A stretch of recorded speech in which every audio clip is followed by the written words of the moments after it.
बिस्मिल्लाहिर्रहमानिर्रहीम। तमाम दोस्तों, साथियों को, तुलबा को, तमाम व्यूवर्स को अस्सलामु अलैकुम वरहमतुल्लाह। आज मैं आपके सामने नई वीडियो लेकर हाजिर हूँ और ये है मोटापा और उस हवाले से एक नई तहकीक।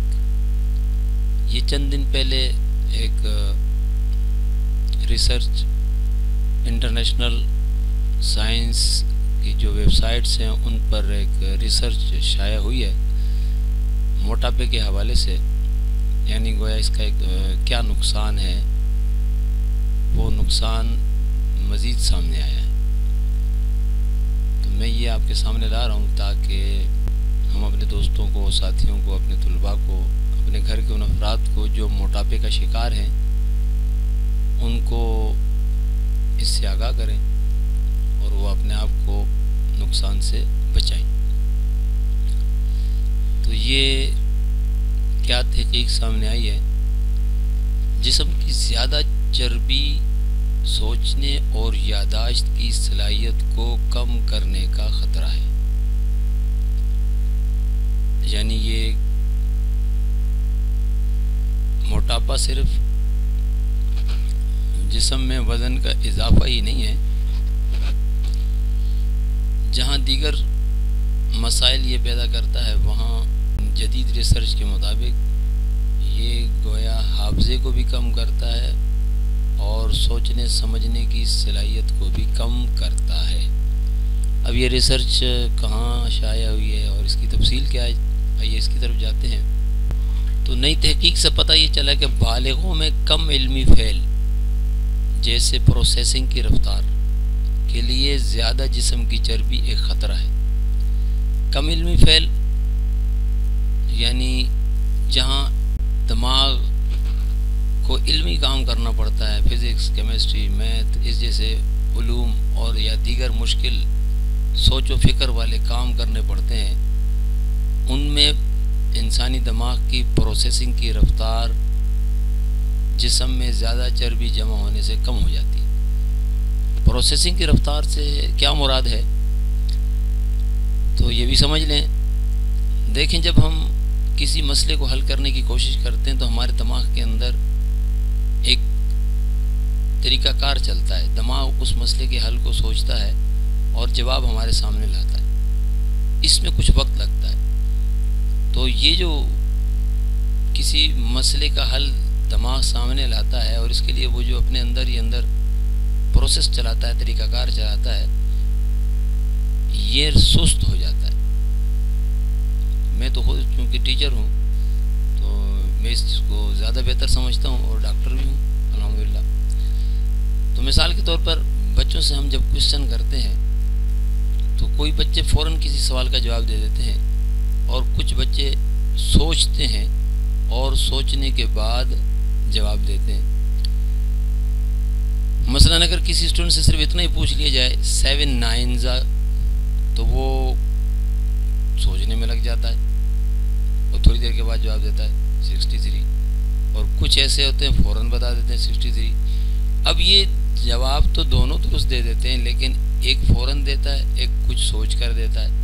तो यहाँ एक की प्रोसेसिंग की रफ्तार तेज़ है और एक की प्रोसेसिंग की रफ्तार कम है।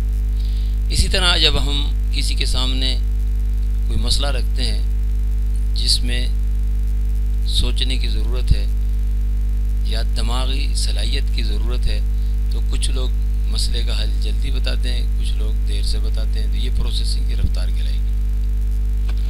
तो यहाँ जदीद रिसर्च में ये बात सामने आई है कि मोटापा कम इल्मी फ़ेल की वजह बनता है, प्रोसेसिंग की रफ्तार को सुस्त करता है।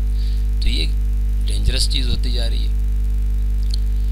जब मुहक्किकीन ने कल्बी ख़तरे के अवामिल यानी वो वजूहात जो दिल को नुकसान पहुंचाती हैं, जैसे ज़ियाबेटिस यानी शुगर का मर्ज़ जिसे इंग्लिश में डायबिटीज़ कहते हैं, या हाई ब्लड प्रेशर या उरूक़ी दिमागी चोट,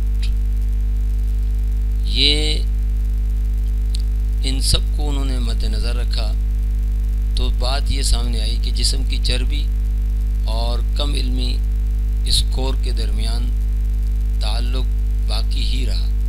यानी कम इल्मी स्कोर से मुराद इल्मी काम करने की सलाहियत का कम होना। तो जिस्म की ज़ायद चर्बी इल्मी काम करने की सलाहियत कम करने का ज़रिया बनती है। तो जब तहकीक में यही बात सामने आई, अब ज़रा वो तहकीक की तरफ जा रहा हूँ कि उसकी तफसीलात क्या हैं।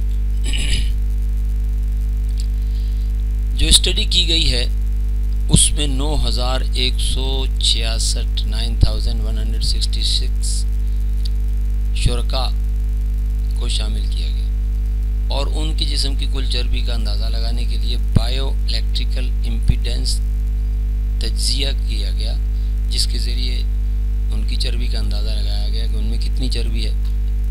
अब ये बायो इलेक्ट्रिकल इम्पीडेंस क्या चीज़ है, तो थोड़ा सा ये भी बता दूं, ज़्यादा तो तफसीलात का मौका नहीं है, इस वक्त टॉपिक कुछ और है। बायो इलेक्ट्रिकल इम्पीडेंस तज्जिया, जिसे शार्ट में BIA कहा जाता है, ये जिस्म की साख्त का अंदाज़ा लगाने का एक तरीका है। जिस्म की साख्त से मुराद यानी जिस्म की कंपोजिशन समझ लें, स्ट्रक्चर समझ लें। ख़ास तौर पर ये जिस्म की चर्बी और पट्ठों के बड़े पैमाने पर चेकिंग के लिए इस्तेमाल होती है। यानी जिस्म में चर्बी किस कदर जमा हो चुकी है और पट्ठे जो हैं वो मजमूई लिहाज से जिस्म में वो उनका वज़न कितना है और टोटल वज़न के मुकाबले में चर्बी का वज़न कितना है। इसके लिए करते ये हैं कि जिस्म में एक बहुत ही मामूली सी करंट चलाते हैं, बहुत मामूली सी करंट, और वो एक डिवाइस जो इलेक्ट्रॉनिक डिवाइस होती है, चिप होती है, पूरे समझो कंप्यूटर होता है एक किस्म का, वो फिर उससे करंट की मदद से ये मालूम करता है कि जिस्म में चर्बी और पट्ठों का क्या रेशो है। ये एक डायग्राम जैसे देखें तो ये इलेक्ट्रोड एक कदम के साथ दूसरा दूसरे कदम के साथ होता है। ये नीचे कदमचा है, स्टेप है, इसके नीचे भी 2 इलेक्ट्रोड होते हैं और 2 इलेक्ट्रोड जो हैं फिर वो 2 हाथों में कनेक्ट किए जाते हैं और फिर जिस्म में करंट चलती है और ये करंट के ज़रिए से फिर प्रोसेसर जो है, माइक्रो प्रोसेसर, वो हिसाब लगाता है। थोड़ा सा मैं आपको एक और डायग्राम भी बताता हूँ। ये देखें, ये तो खैर समझाने के लिए दिया हुआ कि इस तरह यहाँ तारे लगते हैं, यहाँ पाँव के साथ और ये हाथ के साथ। असल आला ये आपको नज़र आ रहा है,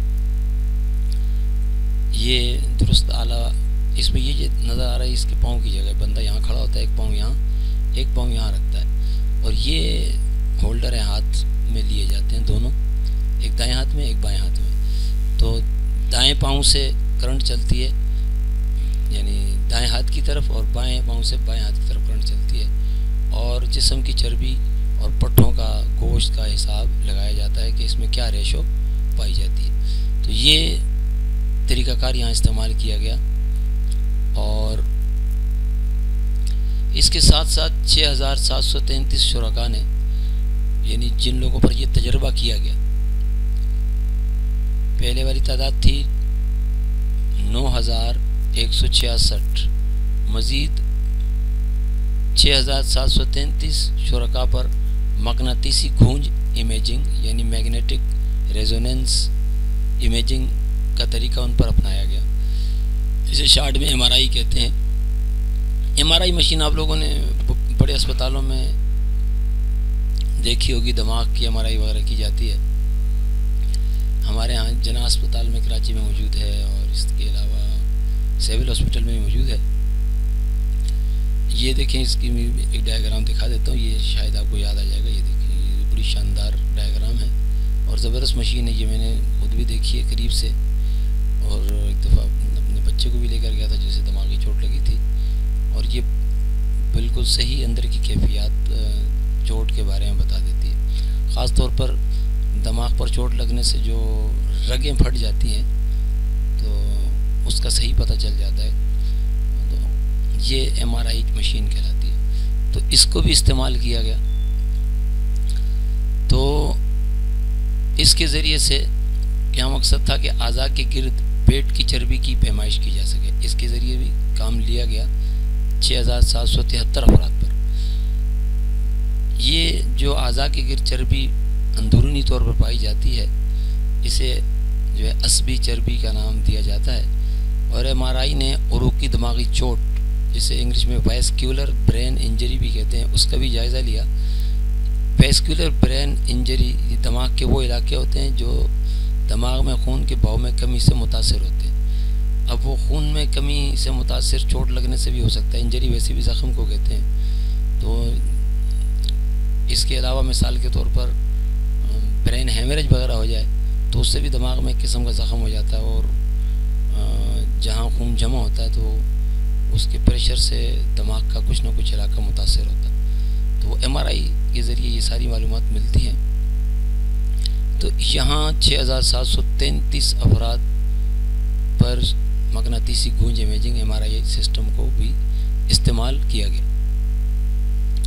तो मैकमास्टर यूनिवर्सिटी ये हैमिल्टन कनाडा की यूनिवर्सिटी है, यानी अमेरिका का जो इलाका है, रियासत कनाडा, ये वहाँ की यानी यूनिवर्सिटी है। वहाँ के Michael G.D. Grote school of medicine की प्रोफेसर ऑफ मेडिसिन, ख्याल रखिएगा ये तो प्रोफेसर ऑफ मेडिसिन और ये स्कूल इदारे का यूनिवर्सिटी का नाम है।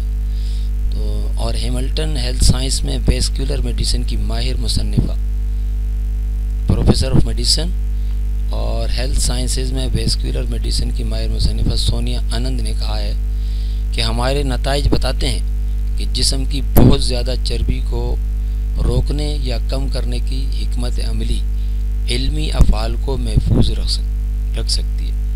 यानी अगर हम चाहते हैं कि हमारी औलाद, हमारे भाई, हम खुद इल्म वाले अफ़ाल में, जहाँ स्टडी और दिमाग वाले काम होते हैं, प्रैक्टिकल वर्क का ताल्लुक़ नॉलेज के साथ होता है, इल्म के साथ होता है, स्टडी के साथ होता है, दिमागी काम, जहनी काम चाहते हैं कि बेहतर तरीके से हों, तो फिर हमें जिस्म पर जमा होने वाली ज़ायद चर्बी को रोकना चाहिए। तो ये बिल्कुल जदीद तरीन रिसर्च पेश कर रहे हैं। वो मैकमास्टर और HHS के पॉपुलेशन हेल्थ रिसर्च इंस्टीट्यूट की सीनियर साइंटिस्ट भी हैं, ये यानी जिनका नाम मैंने लिया Michael G.D. Grote school of medicine की प्रोफेसर, तो सोनिया आनंद।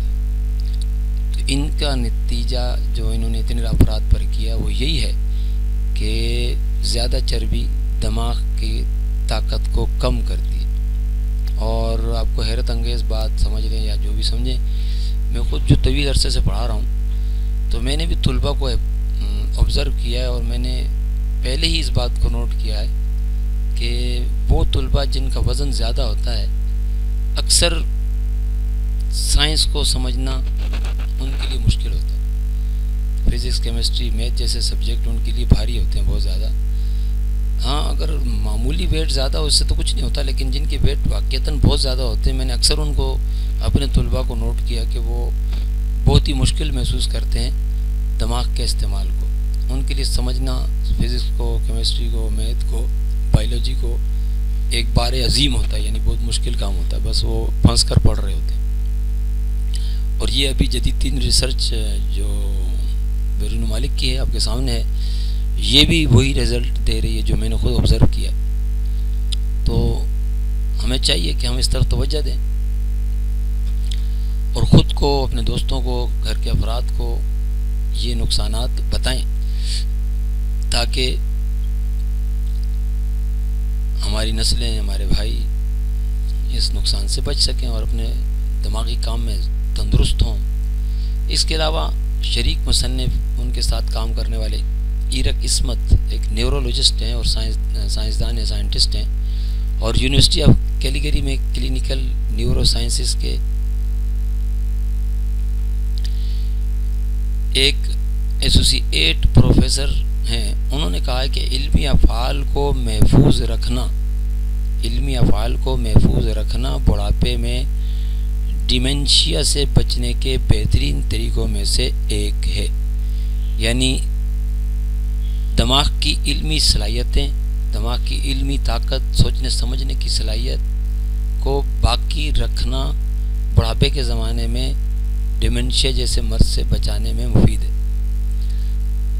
इस मताले से पता चलता है कि अच्छी ग़िज़ाइयत और जिस्मानी सरगर्मी डिमेंशिया को रोकने के तरीक़ों में से एक सेहतमंद वज़न और जिस्म में चर्बी की फ़ीसद को बरकरार रखना हो सकता है। यानी डिमेंशिया है क्या? चलो थोड़ा सा आपको ये भी बता दूं, डिमेंशिया इल्मी कामकाज का नुकसान है। यानी इल्मी कामकाज के नुकसान का मतलब ये है कि जो सलाहियत इंसान की दिमाग की है इल्मी कामकाज करने की, जहनी काम करने की, दिमागी काम करने की, उस सलाहियत का कम हो जाना ये डिमेंशिया कहलाता है।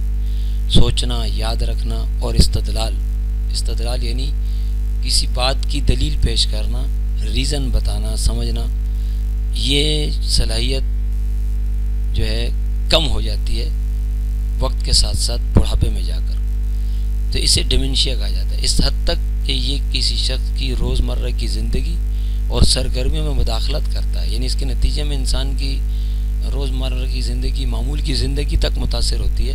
वो भूलने बहुत ज़्यादा लग जाता है, समझने की सलाहियत कम हो जाती है, बाज़ औक़ात लोगों को पहचान नहीं सकता। तो डिमेंशिया में मुब्तला कुछ लोग अपने जज्बात पर काबू भी नहीं रख सकते और उनकी शख्सियत बदल सकती है। यानी इस मर्ज़ से पहले वो किसी और किस्म के लोग हो सकते हैं और ये मर्ज़ जब लग जाए दिमागी तौर पर तो उसका मिजाज बदल सकता है, वो पहले जैसा नहीं रहता।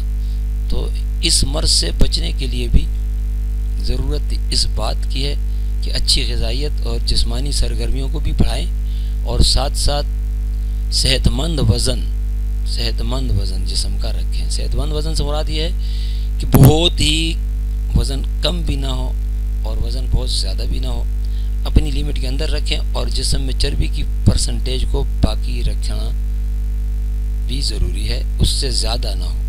यानी चर्बी की ज़ायद मिकदार फिर ये सारे नुकसानात पैदा कर सकती है। मोटापे का एक नुकसान तो सीधा हमें पता होता है कि हाई ब्लड प्रेशर का मर्ज़ भी लगता है। और इसके अलावा अक्सर जो मेरा मुशाहिदा है ज़ाती अपनी क्लिनिकल ज़माने में भी, आजकल तो प्रैक्टिस नहीं करता लेकिन एक अरसे तक प्रैक्टिस भी की और ऑब्ज़र्वेशन भी करता रहा, मैंने ऑब्ज़र्व किया है कि वो लोग जिनका वज़न ज़्यादा होता है अक्सर शुगर के मर्ज़ का शिकार हो जाते हैं। यानी ज़ियाबेटिस या डायबिटीज़ का शिकार हो जाते हैं, उनको शुगर का मर्ज़ लग जाता है और हाई ब्लड प्रेशर के भी मरीज़ होते हैं। तो और जाहिर बात है ये जब दो मर्ज़ लग जाते हैं तो साथ पीसीओ मसाइल और पैदा हो जाते हैं। और अब ये बात जो मैं खुद भी महसूस कर चुका हूँ और जदीद तरीन रिसर्च भी ये बता रही है कि ये दिमाग की ताकत को, ज़ायद चर्बी, जिस्म का मोटापा यानी दिमागी ताकत को कम करता है।